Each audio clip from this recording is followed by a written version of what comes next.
বিশ্ববিদ্যালয়ে যেভাবে executive plan নেওয়া দরকার ছিল এই কৃত্রিম সংকট দূর করার জন্য, যেভাবে আমাদের পলিসিগুলো ঠিক করা দরকার ছিল সেই পলিসিগুলো আমরা ঠিক করতে পারিনি।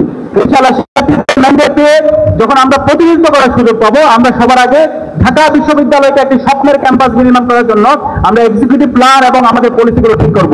আমাদের এই বিশ্ববিদ্যালয়ে অনেক রাজনৈতিক অর্জন আছে, সেই রাজনৈতিক অর্জন অবশ্যই লাগবে, সেগুলো আমাদের অস্তিত্ব।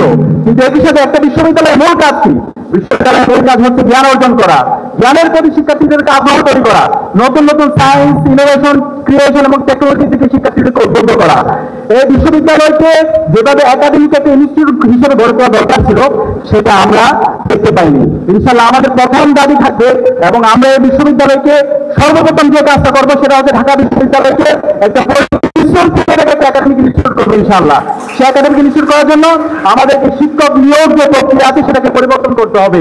এখানে কোনো দলীয় বিবেচনা করে শিক্ষক নিয়োগ হবে না, শিক্ষক নিয়োগ হবে মেরিটোরিয়াসের ভিত্তিতে। একই সাথে আমাদের ক্লাসের মধ্যে আমরা যারা ছাত্ররা আছি, আমাদের শিক্ষকদেরকে আমরা পর্যালোচনা করতে পারি না। এই ক্লাসের মধ্যে আমরা শিক্ষক যারা আছি, শিক্ষকরা হবে আমাদের সিনিয়র স্কলার, আমরা যারা ছাত্ররা আছি আমরা হবো জুনিয়র স্কলার। শিক্ষকদের মূল্যায়ন সিস্টেম আমরা চালু করবো। আমাদের যে একাডেমিক মেল আছে সেই মেলের মাধ্যমে আমরা আমাদের যে গবেষণা, ইন্টারন্যাশনাল, ন্যাশনাল যত ধরনের আমাদের পেপার আছে সেই জার্নালগুলো অ্যাক্সেস থাকবে। আমাদের যে ভর্তি প্রক্রিয়া থেকে শুরু করে একাডেমিক যত কাজ আছে সেই কাজগুলো আমাদেরকে হলে যাইতে হবে না, আমাদের ভ্যানদের রেজিস্টার বিল্ডিং এ দৌড়াইতে হবে না, হলের মধ্যে তাদেরকে লরির মধ্যে আচরণ করবে না। আমরা আমাদের রেজিস্টার বিল্ডিংকে পেপারলেস করবো, সে ঘরে বসে তার সামগ্রিক ভর্তি প্রক্রিয়া থেকে শুরু করে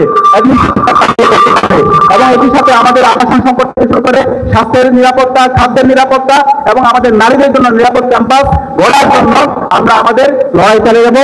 সবাইকে অসংখ্য ধন্যবাদ আমাদের গবেষণার জন্য।